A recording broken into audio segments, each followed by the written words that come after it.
Right now, maybe a co-host. Oops, I pressed broadcast. Okay, I'll stop it for one. Face.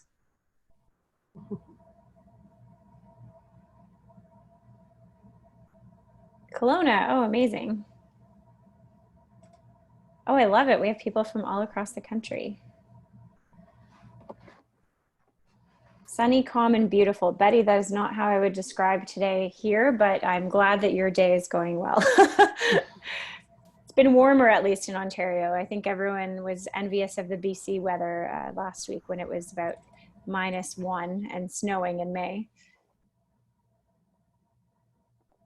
Okay, well, let's get started. This is our, I am trying to find my chat, but here we are. I think I'm sharing my screen. Can you see the screen, Erin? Yep. Good. So thank you so much. Thank you everybody for making it today at the end of a long day of many of us work and play and enjoying our families at this time of being indoors, taking care of each other. My name is Isabel Perez Doherty. I work for YWCA Canada, and we are here today to talk about legacy giving and what a legacy means to you. Before we start, I have a few acknowledgements that I want to share with you. First and most importantly is our land acknowledgement. We are here hosting this webinar on the territory, traditional territory of the Wendat, Anishinaabe, Haudenosaunee, Métis, and the Mississaugas of the of the New Credit First Nation. Toronto, also known as Toronto, is now home to many diverse First Nations, Inuit, and Métis people. I am a settler who lives here, creates and raises a family on this territory. I am so grateful for the privilege to live, serve, and do what I can do to serve my communities. I am personally committed to advance in action the recommendations of the Truth and Reconciliation Commission through my work, my attitudes, and actions. So I also wanted to acknowledge that as we are engaging online, I would love you to remember that this is a digital space that we want to keep safe. And please, we will have so many spaces for questions, but as a YWCA organization, we always strive for the safety of all of us who are present in this space. I will continue with our agenda for today. We will have a few introductions at the beginning about who we are, in case you haven't come across to YWCA Canada. And then we will jump straight into the presentation that Erin has for us today on planned giving. If you have any questions, please feel free to use the Q&A section, and we will be including them at the end, but also trying to address them as we go along. So about us, YWCA Canada is an organization that has been around for 150 years. Our mandate is through advocacy, informed by the work of our member associations across Canada, move the needle on gender equity. We have a pan-Canadian perspective with presence in 9 provinces and 2 territories, and all the actions that we do at YWCA Canada are informed by the action and the service that YWCA's in 300 communities across the country are currently offering in service to women and their families. With this work, we are trying to move and promote people-powered systems change.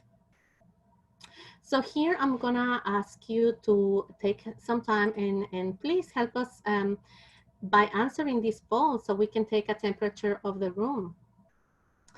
So I'm gonna give you a couple of seconds. Can you see the poll? Perfect, I can see some people coming in. And we have a couple of questions, and I'm gonna give you maybe 10 more seconds and share with us some more about today's session.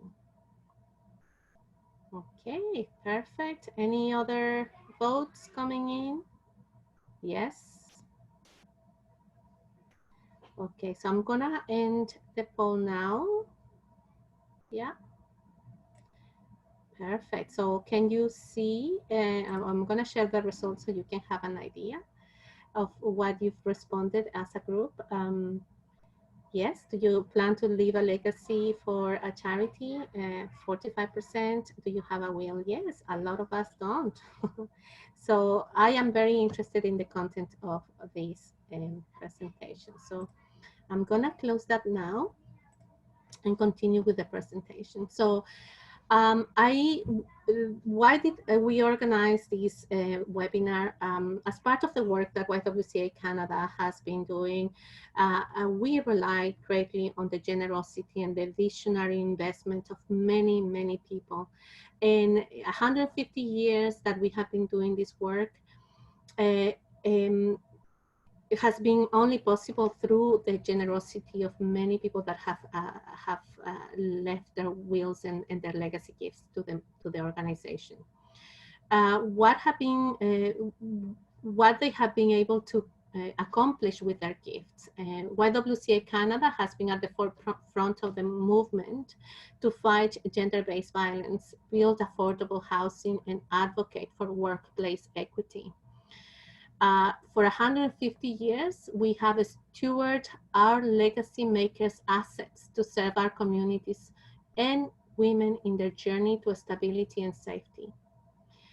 And most importantly, through their investment in the work and their vision to support us beyond their days, their vision will continue through the work that we are doing today, and many more in the future will continue to come to do through YWCA Canada's mission and vision.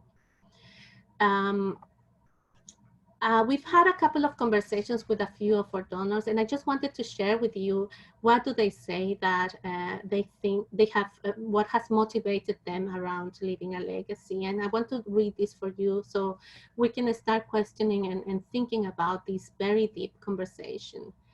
Some of you mentioned that the legacy you leave is also how you choose to live your life. And the sooner we start thinking about the way we want to live our lives, the better. We don't have same access to job market as the previous generations. Giving today is a challenge for many millennials. This was a millennial conversation that I had. But thinking about giving in the future makes me feel worthwhile. And no one is too young to be thinking about these issues. I am more uncomfortable when I feel unprepared. So if you're a leader there thinking about how you take control of things, thinking about legacy is a way to exert the power around the things that you have control on. It is important to me to establish those priorities once you're thinking about what the legacy that you're gonna leave is.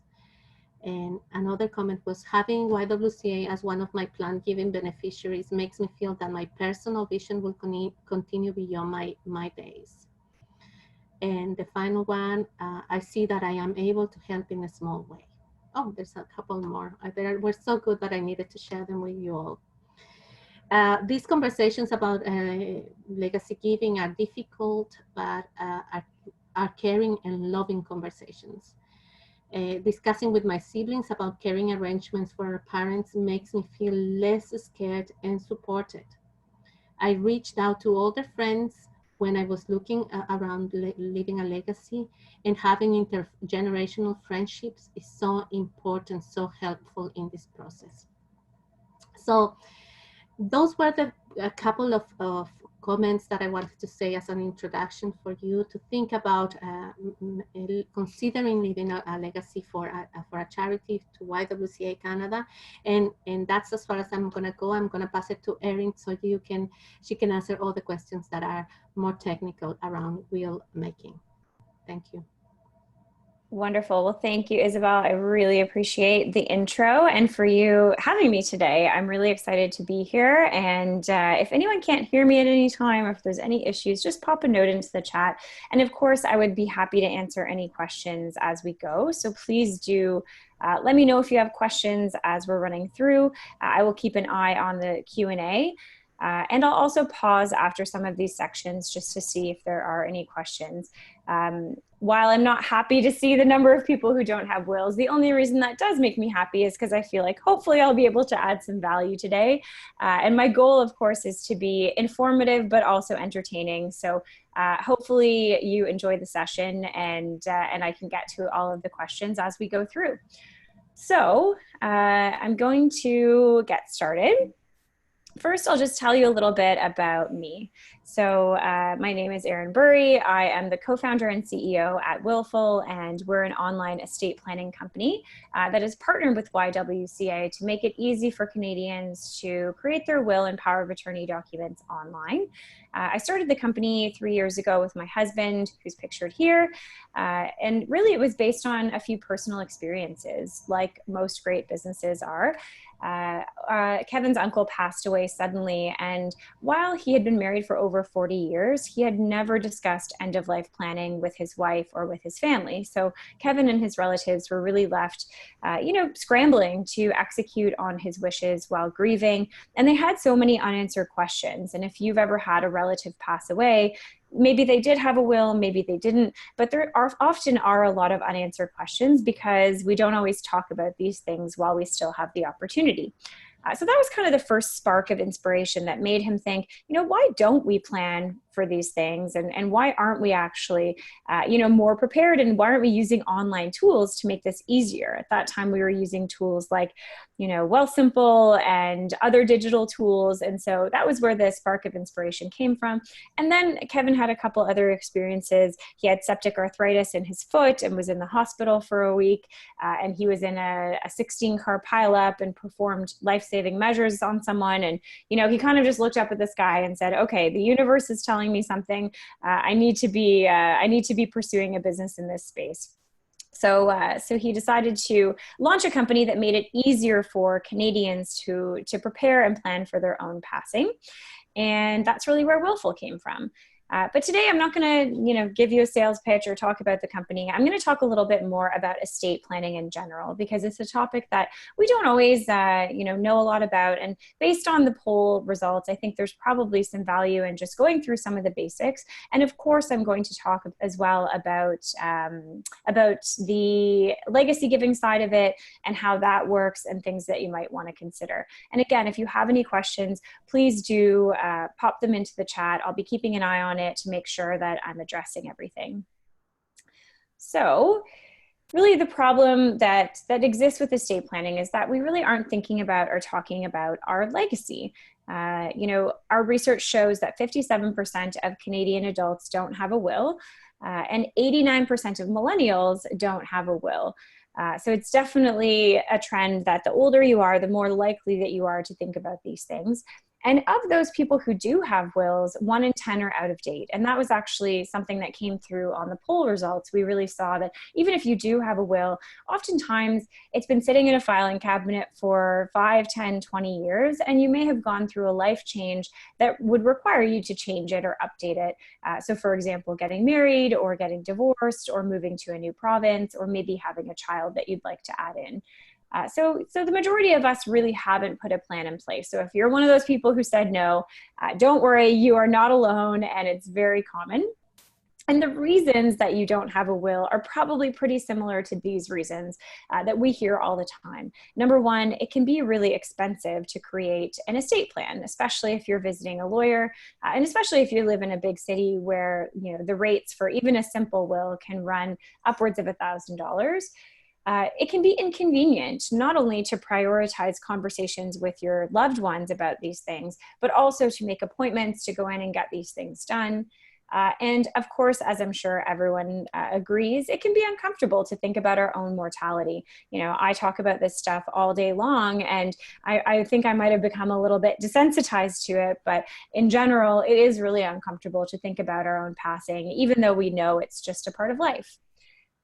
So today I'm going to address some common myths about wills. You know, I think I hear all the time when I'm out at events, well, out at virtual events these days, but you know, there's this misconception that if you die without a will, the government gets all your money, which isn't true, that you really only need a will if you're very wealthy, that you don't need one until you're older or unless you have children, and that, you know what, you don't need a will, you can just tell people what you want. So through my presentation today, I'm going to hopefully dispel some of these myths, and I'll dive right in. And please, again, add any questions that you have to the chat, and I'd be happy to address them. So I'm going to give a bit of an overview on just kind of estate planning 101. What is a will? What is an estate? And how can you actually create one? So your estate is simply everything that you own. It used to just refer to property like real estate, and now an estate is kind of an umbrella term that refers to everything that you own. Now that can be things of monetary value like a home or a boat or a car, but it can also be things of intangible value. So, you know, my clothes aren't exactly Chanel. They're not worth hundreds of thousands of dollars, but my sister, who's the same size as me, would definitely find those to be valuable if I were to pass away. Same with things like family recipe books or heirlooms. So when you're thinking about your estate, think about the things that are of monetary value, but also the things that are meaningful to you that you would want to pass on to the right people. Estate planning is important because it's really a blueprint that your family can follow after you pass away. In the example I gave about Kevin's uncle, you know, he had a will, which was great. So the question about where his stuff would go was solved. But estate planning isn't just creating a will. It's also talking about things like funeral and burial wishes and making sure that your family has the information that they would need. And when you have a will or just a plan in general, it really saves your family from that guesswork. It cuts down on the time and money that you would have to spend on taxes and legal fees. And it also cuts down on families arguing, because certainly when Kevin's uncle passed away, there was a lot of, well, I think Uncle Dave would want this, and another person saying, well, I think he would want this. So it basically gives you a voice after you pass away. And as we're going to talk about today, it also gives you a chance to leave a really positive legacy. Not just by having a plan in place so that your family thanks you, but also by leaving a positive impact on organizations that you cared about. So making a will in a nutshell, I know we have people from across Canada here. There are a lot of nuances across provinces when it comes to creating your power of attorney documents. I'm not going to touch on those a lot today, but a power of attorney relates to what happens when you're still alive, but unable to make decisions on your own due to illness or injury. So power of attorney documents vary a lot by province in Canada. They have different names, they have different requirements, but the requirements for a will are pretty similar all across Canada. Really, a will is a legal document that dictates who's going to get all of your stuff and who's going to take care of any dependents, minor children or pets. At its core, that's really all a will is, and it's really similar all across Canada. So what makes a will legal in Canada?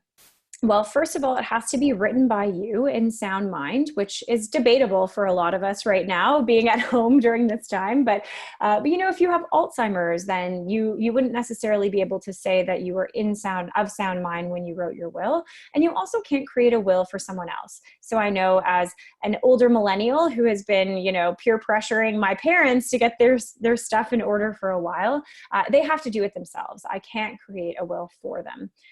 Your will has to be printed and signed with a wet signature, which just means with a pen.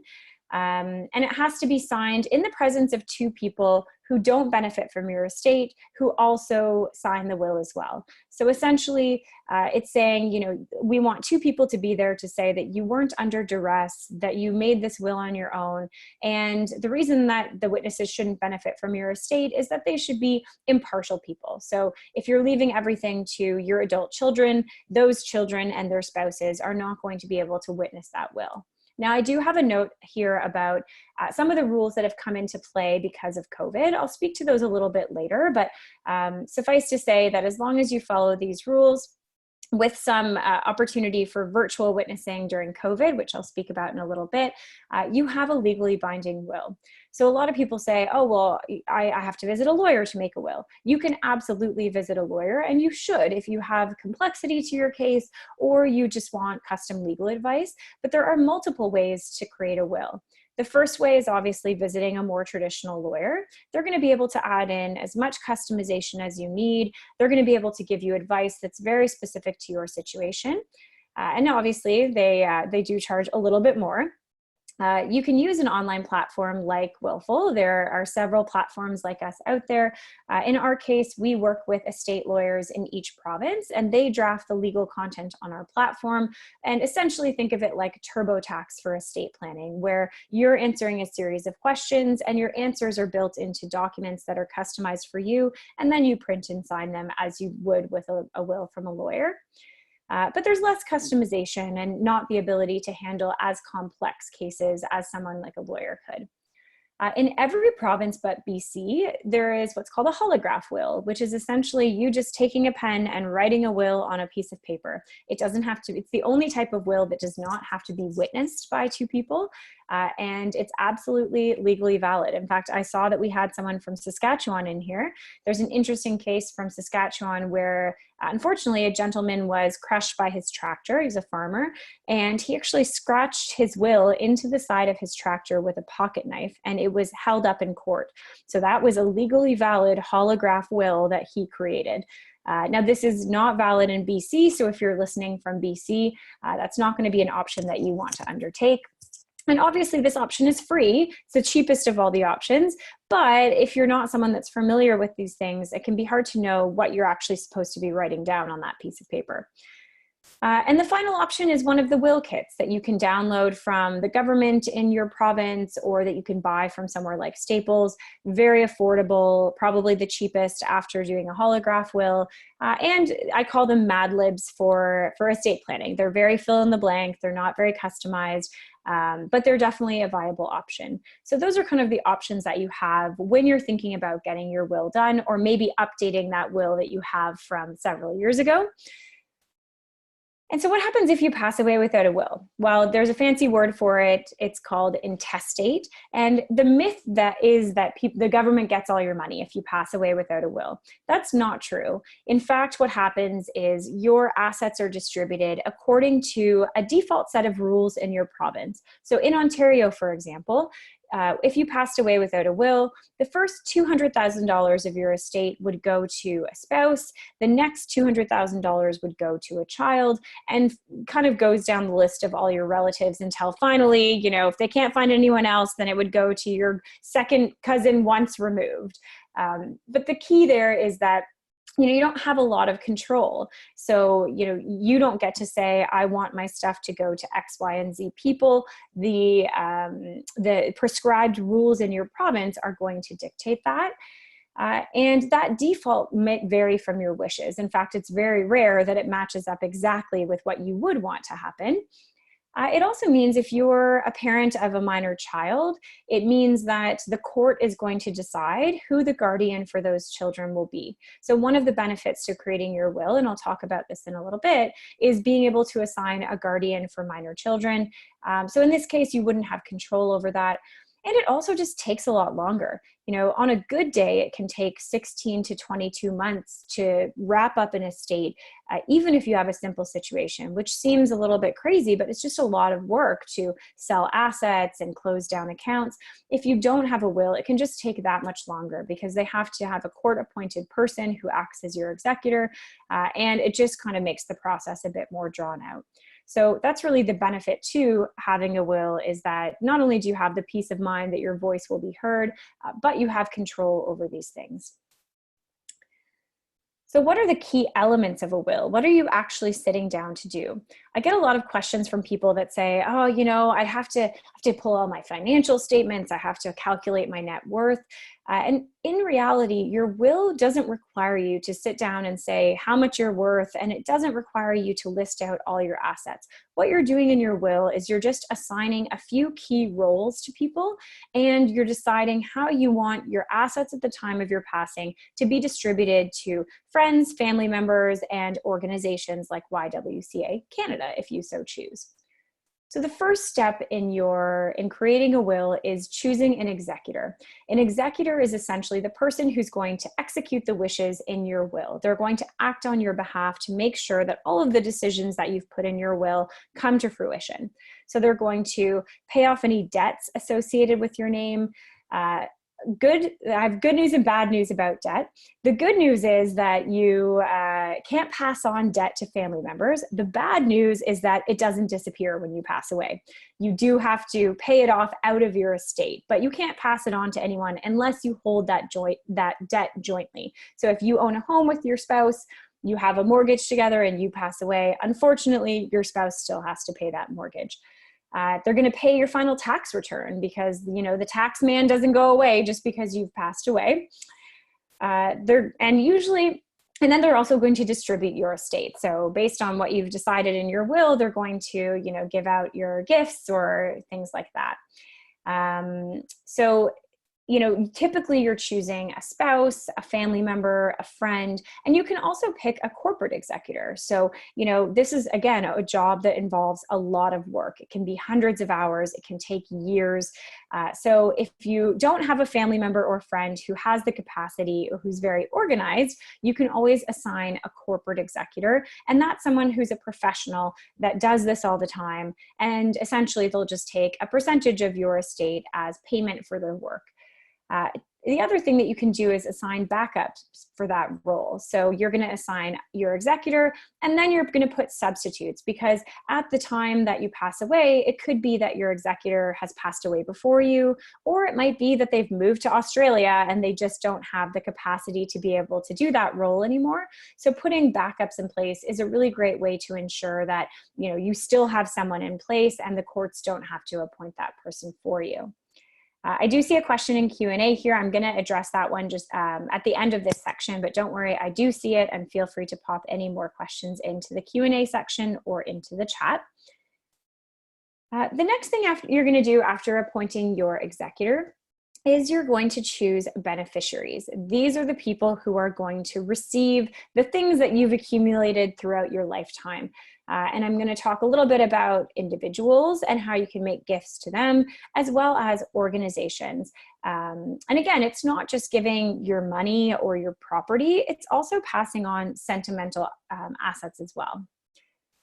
So the first way to pass something on to someone is to leave a specific gift. This is a specific item that you're passing on to a specific person. So for example, in my will, I've left all of my clothes to my sister. I've left a couple pieces of art to a specific family member. And this could be anything. It could be a property. So you can absolutely pass on, you know, the family cottage in your will. Jewelry, you can pass on a nice piece of jewelry or costume jewelry, art or family heirlooms, and also cash. So you can just say, I want to give $5,000 to my niece. So that's the first way that you can leave something in your will.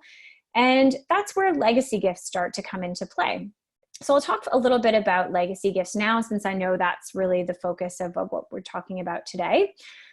So you can leave a legacy gift to a charity or an organization that you care about in two ways. It's very similar to the same way that you can leave gifts to a person. You can either leave a percentage of your residual estate, essentially what's left after debts have been paid, taxes have been paid off, and all of those specific gifts I just talked about have been given out. So you can leave a percent of what's left. Or you can leave a cash gift, just like you would leave a piece of jewelry to cousin James, or you would leave $5,000 to cousin Jane. You can leave a cash gift to YWCA Canada or to another organization that you care about. So those are kind of the two ways that you can leave a gift. Another way is by leaving to a community foundation, where you might have several organizations that you care about, and the community foundation is responsible for distributing those gifts to the charities that you care about. And I think there's a common myth, and Isabel, can speak to this, I'm sure as well, that it's really an either or game. It's I'm going to leave money to my family and my friends, or I'm going to leave money to charity. And I think the biggest thing to remember is that it's not an either or. It's absolutely an and. You can leave a ton of your value to your family and friends or other people that mean something to you. But you can also leave a gift to charity, and it's not necessarily taking money out of your family's pockets, because just like in life, when you leave a charity gift and there's a tax benefit to it, the same is true if you leave a charity gift through your estate. So essentially, by leaving a gift to charity in your will, you are cutting down on that final tax bill. So it's not necessarily that leaving a gift to charity means that you're taking money out of your relatives' pockets. And I was very happy to see that so many of you, obviously you're interested in this topic, so I would expect that the number would be higher, but we did a survey last year with Angus Reid, and we found that only 12% of Canadians plan to leave a gift to charity in their will. And I was actually shocked by that, only because to me, it just seems like such an easy way to have impact. I'm 35, I am not a millionaire. And so it can be hard to, make room in your budget for giving to causes that you care about on an ongoing basis.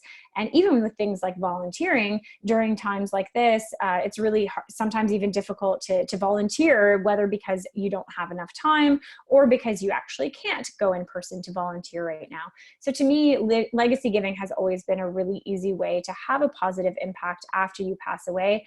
And also to know that it doesn't involve you opening your wallet now. And as Isabel mentioned, it's such a positive impact on organizations. I personally am on the board at Save the Children Canada, and I've had such an opportunity to see the impact that these bequests, these charity gifts can have on organizations. And I was proud to hear that as an older millennial, millennials are the most likely age group to leave a legacy gift. So 17% of millennials plan to leave a gift in their will to charity versus 12% across the rest of the population. So hopefully this reflects a trend in charitable giving amongst Canadians that we'll see happen. And I did want to highlight, you can absolutely create your will in all the ways that I mentioned. If you do choose to leave a gift to YWCA Canada through Willful, here's just an overview of how that would work. So we have a partnership with YWCA. You can visit the landing page that I've listed here, and Isabel will, I'm sure, send out a recap email that has this link as well. If you use the link that Isabel sends you, not only will you get $15 off your Willful plan with this promo code, but 20% of your purchase, if you purchase through that link, will go back to YWCA as a donation. So our plans range from $99 to $250. So that means that from $20 up to $50 is going to go back to YWCA as a donation right now, which is really great. And again, we make it really easy to leave a gift to an organization in your will. We have a list of featured charities that are in a drop-down menu, and we also can, you can go to Canada Helps and figure out the exact name of the organization if you don't see it in the list there. And in future, we'd like to work on ways to actually allow you to tell a charity that you have left that gift, because often organizations don't actually know that you've left that gift until you pass away. And so it's hard for them to plan around, what they might do with those funds. A couple questions here. Is there a way to convince millennials more and to convince older people who don't give to charities? And can the children of a parent who's making a will sign on behalf of the parent to give to charities? So those are great questions. Listen, I think it's tough because you want to toe the line between having undue influence on someone with their will. So there is something in all of the provincial legislation that does allow you to instruct someone to sign a will on your behalf. I'm not an expert on that, so I'm just going to leave it there and say if you do want to do that, definitely talk to an estate lawyer who knows more about that side of the law. But in terms of influencing your family members, to me, it's not about pressuring, it's about educating. you know, why don't you want to leave a charity gift? Oh, you don't want to because you think it's taking money out of the pockets of your beneficiaries. Well, let me educate you on the tax benefits of leaving a gift to charity. Did you know that it's actually going to help to cut down on your final tax bill? And you're going to be able to do both. You're going to be able to leave to your beneficiaries and have a positive impact. So I think it's more about education. And in terms of convincing millennials, that's our job. You know, that's what we have a full marketing team for. We have actually, this month is Leave a Legacy month, which is why we're doing this on May 28th instead of another month. And we've committed a lot of our resources this month to educating people about, you know, legacy giving and why you would want to leave a legacy gift and the impact this has on charities. So I think at a larger scale, the Canadian Association of Gift Planners is a nonprofit association that is its entire existence is to influence gifts to charity in Canadians' wills. And they're devoting a lot of resources to raising the awareness level of the general public about the fact that this is an option and how it works. And then on a smaller level, organizations like ours are trying to do a lot of that work as well. So there's educating in your personal network by, you know, talking more about it and telling people that it's an option. And then I think there's organizations like ours and like Isabel at YWCA who are doing the work to kind of educate the general public. Yep, maybe I can Yeah, mention please. a couple of things. Yeah, through the experience that we've had at the YWCA Canada and also my personal experience as a fundraiser, one of the biggest pieces in these conversations for me has always been to be able to connect with the families after we receive a estate. And it takes a lot of effort, but it makes a huge difference in making the families feel connected with the vision of the person that invested on our organization. And there's a huge potential for organizations to continue the legacy beyond the individual and extend that, that generosity through the family. So that's, if you visit our website, for example, we have the story of one of our legacy donors, and her daughters wrote a fantastic story about how she got engaged with YWCA and how they remember their mother through the work that she had been doing through many years in service of the YWCA. And it wasn't a surprise for them to see that she made a gift for YWCA Canada. So the intergenerational piece is so important when we're talking about this, to support youth in terms of, you know, having the conversation and most importantly, sharing the reasons why you as a parent or as an elder want to invest in these organizations, because, you know, it's sharing the values and passing them on through generations as well. Yeah, I just wanted to mention that. Thanks, Isabel. Also, there's a question here from Jill about how it works with charitable receipts. So if someone does leave a gift to YWCA Canada, do you mind just speaking about how the tax receipt works and that side of it? Yes, so we definitely, once the will is executed and we have the final value, we issue a tax receipt for the amounts that we received in cash. So that can be put forward towards the state, so that will help balance the tax commitments of the state. So all of that is managed by the lawyers or the executor at the end, but we will issue a tax receipt for the value of the gift. Great, thanks, Isabel. Agnes raised her hand. Agnes, feel free to chime in or unmute yourself to share. Or if you can't do that, feel free to type a question, or maybe Isabel's team can unmute you. I'm not sure how that works. But we'll figure out, Agnes, how to make sure that your question is asked. And there's a question here that I received on, you know, how do you decide what's the best way to divide up your estate? And how do you know what the taxes will be and how to track the gift? I mean, those are great questions. I mean, when you're creating your will, it's really a personal preference on how you want to divide things up. But I think what charities like YWCA can do is provide guidance on, you know, the difference between a cash gift and leaving a percentage. So for example, you might say today, wow, $5,000 is a lot of money, But a lot of times your estate grows beyond what you think it ever would because you accumulate value through your lifetime. And so leaving a percentage can actually mean a lot more ends up in the hands of the charities at the end of the day. And the answer to, how do you know how much the tax will offset? The simple answer is it depends on the size of your estate. So typically your executor will be responsible for selling assets and valuing everything and taking an inventory. And then they'll have a final amount that the estate is worth. And then they'll pay taxes and any debts associated with the estate. So it's very difficult to know exactly what that gift will equal when you're dividing things up now. But I think that's why it can be helpful to talk through, okay, do I want to assign a cash gift right now? Do I want to leave a percentage and know that it grows over time?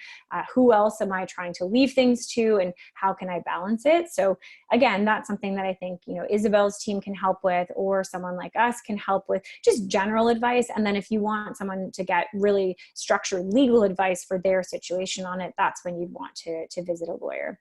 And Isabel, I'm not sure if you have any tools that outline, calculators that show what your donation can equal in the future. I mean, we don't have anything like that right now, but it's definitely something that we've thought about, creating a bit of a calculator that could show you, okay, if you left a donation of X and your estate grows to Y, here's what that means for the charity, and here's how that would offset into your, offset your taxes. Yeah, we don't have anything like that currently, but absolutely we can have the conversation. And I think it's all about sharing with you the examples of what legacies in the past have been enabled in terms of our work. So I think that's one piece. So we can definitely have the conversation, share with you more about that. And I think there was a part of another question around how can we our kids see the impact of that legacy, back to the intergenerational conversation and connecting the family members to the organizations well in advance of your passing, so they know that that we will be receiving a gift, so they can monitor our communications, so they can receive our impact statements and our reports, and so that we can be in constant communication with them as well after your passing, so they can see how the work is evolving. It's important. So making those connections with your family and the organization is also another way to recommend your family to check on the impact of your gift, and also helps the organization on continuing that communication with you. That link with your family is so important. And back to the tools, the conversation, absolutely. I will need to do some research about that investment and the impact in the long term. It will depend on the amount. It will depend on the type of gift and the conduit that you use for the gift as well. Mm-hmm. So we can have a conversation. I will give you some details later on to connecting. Also, thanks, Jill, for saying great presentation from a boomer. I appreciate that.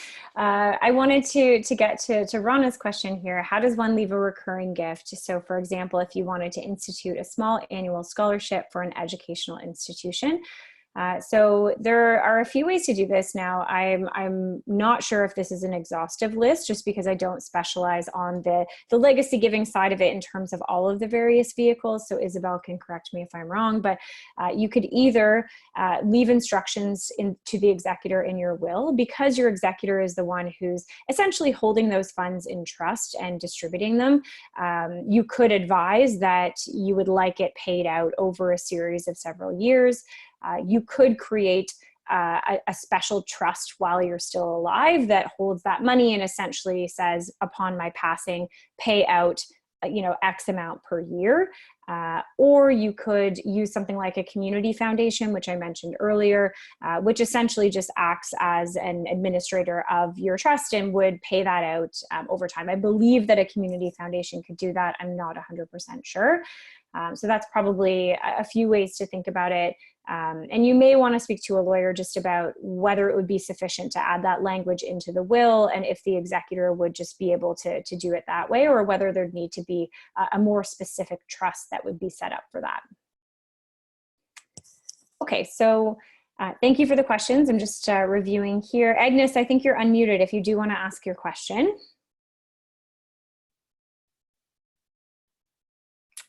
Okay, I'll keep going, and then Agnes, if you want to chime in whenever you can, that would be great. So in terms of an organization, so the question here about languages or impaired access to creating wills, if there is someone in your family that has, so in Canada, a will is only legal if it's written in English or French. So you could instruct someone in another language, but the physical printed document right now has to be in English or French. Now, I imagine as we become a much more multicultural country, that may change, but it's important to note that today. Right now, our service is only offered in English, but you can find estate lawyers and other sites in all different types of languages. And in terms of, if there's visual impairment or things like that, we've tried to make our site completely accessible so that even if you are legally blind, you can navigate the site. And of course, if you needed to find, I'm sure there are estate lawyers who can work with you via sign language or other ways. So if you do have a question about that, I would encourage you to reach out to Isabel, and her and I can work together to find some options for anyone in your family that would need that.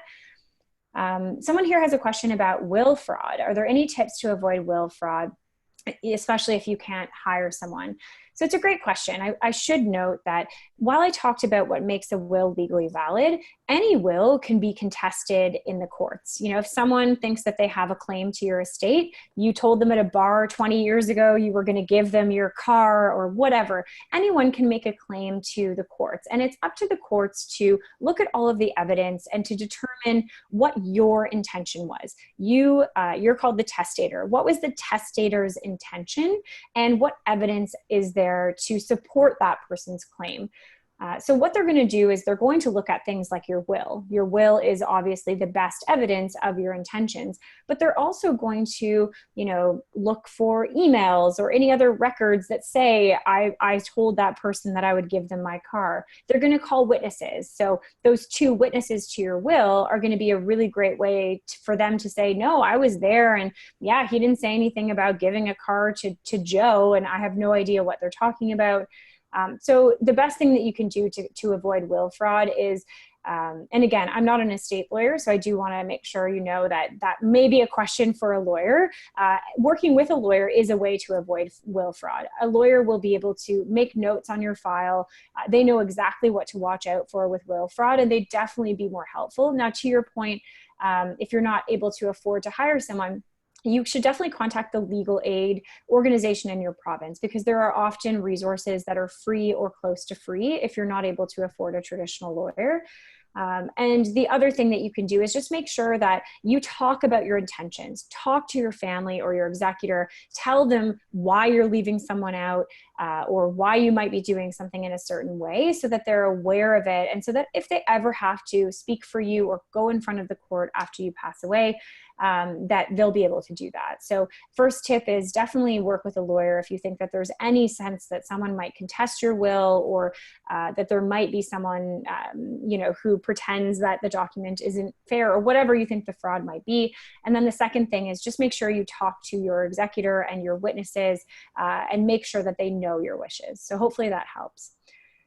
I'm just going to keep going through a couple more key things, because I know we only have about 10 minutes left. If you do have additional questions that I'm not able to get to, of course, I'll try to get the answers over to Isabel, and she can send those out after.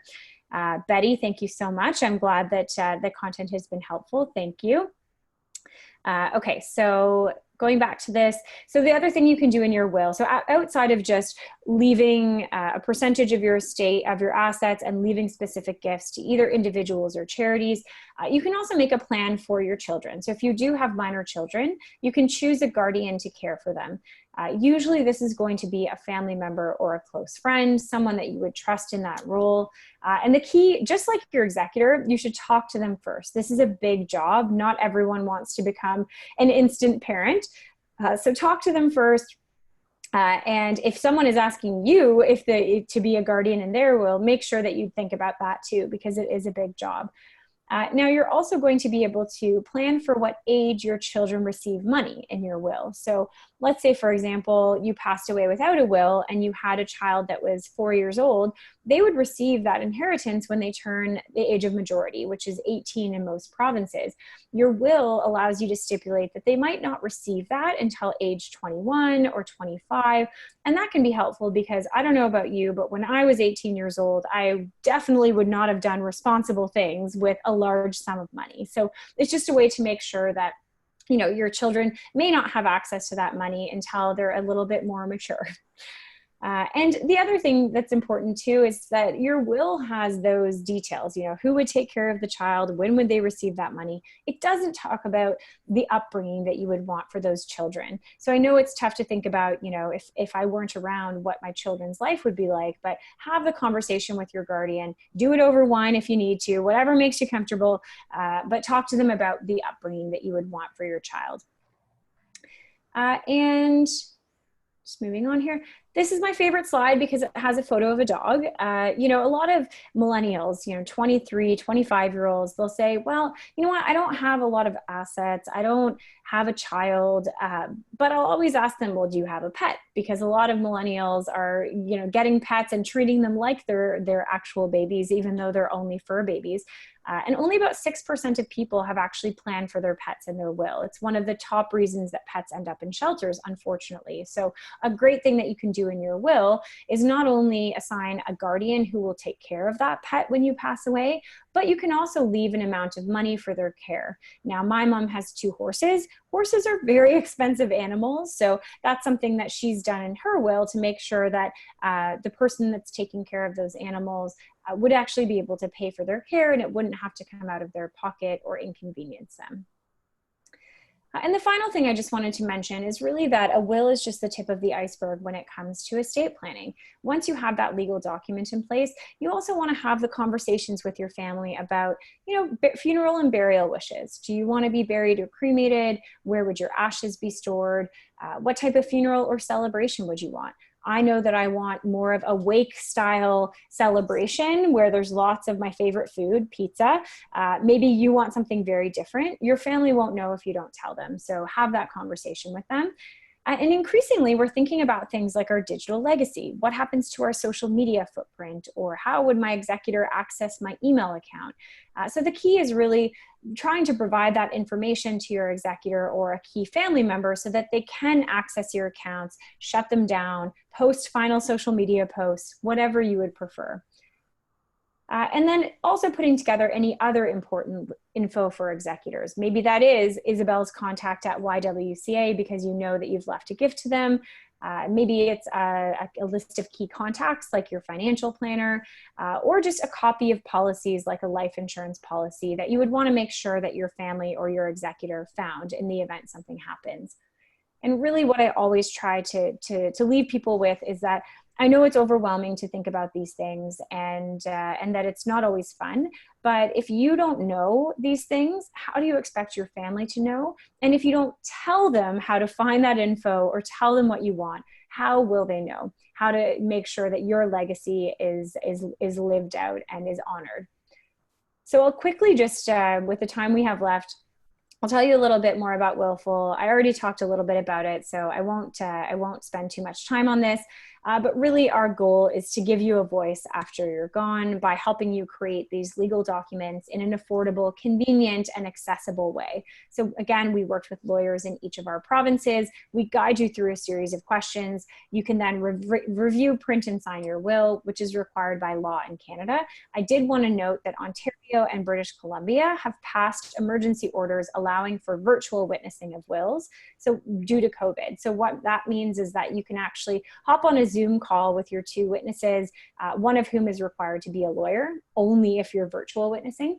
And they would sign a physical copy of your document, which you've emailed them to them. You would sign yours, you would both be on video chat, and you would store your documents together to form your legal document. So that's just due to COVID to try to make it easier to get this done while you social distance. We are an online platform. You can access us on your phone or iPad or laptop. And one thing we're really proud of is that if you're a healthcare worker, we're giving away free plans during COVID. So you can, if you know anyone who's a nurse, doctor, long-term care center worker, anyone who fits the bill, please send them our way. We've already given out over 2,300 plans, which I'm very proud of. And again, we've partnered with some great charities, including YWCA Canada. So there is a promo code for $15 off any plan. As I mentioned, Isabel is going to send around a link that you can use if you're interested in checking out Willful. And if you do purchase on our site, 20% of your purchase will go back to YWCA as a donation. So you're getting your will done and you're doing something good. And again, you can easily leave a gift to charity, a charity like YWCA on our platform. And again, our message is get this done. It's a really important document for your family to have when you pass away. We don't care if you use us, if you use a lawyer, if you write it on a piece of paper, but just, you know, think about using this extra time that we have at home right now as a way to get that done. So I know there are a couple other questions here. I'm not sure I'm going to have time to get to them, so I can actually, I think I answered that one. So I will, I believe there's one I didn't have time to get to. Isabel, I'll ping you the answer to that. But I just wanted to say thank you to Isabel and the YWCA Canada team for having me. Thank you so much for allowing me to talk about this stuff. As you can tell, I'm very passionate about estate planning, and I really appreciate everyone listening. So Isabel, I'll hand it back to you. Thank you so much. There we go. Thank you so much, Erin. I'm so grateful for your generosity on helping us today. Let me just see. I need to share my screen as well. I just want to finalize with a final poll. Please, if you can share with us in the chat what themes or items you would like. Can you see my screen? Yeah, perfect. I'm just playing with this. This tool is kind of new for me. What other webinars you would like us to share with you with regards to legacy planning? We have a couple of options for you coming up. The tax and financial planning aspects of leaving a legacy gift. There we go. So you have some options, and if you have any other preferences, type them in the chat, and we will be trying to find people that can help us with those topics so you can gain this information for your planning. I will leave that for a little bit longer. And I think the other piece that I wanted to share with you is that we would like to continue the conversation. I'm going to leave you my email, but I also want you to visit our website. We have a section around planned giving and the different options that we at YWCA Canada have available for you to start thinking about leaving to our organization. We are also running a lot of webinars in the coming months around the work that we do. And we have an upcoming webinar on June 17th. So I'm going to stop the poll now. Share results. We will be working on that as we come. But I wanted to share with you my screen on the webinar that will be happening in June 17. It's going to be a cyber misogyny in times of COVID. We're doing a lot of advocacy work and ensuring that the voices of the people we serve are heard and their needs addressed at these challenging times. And please reach out anytime. That's my email. We are on social media with this handle at YWCA Canada, and our website is there as well. So thank you so much for your presence and taking the time to talk and witness with us. And thank you, Erin, as well, for your sharing your incredible experience on will making. Thank you, everyone. Have a good night.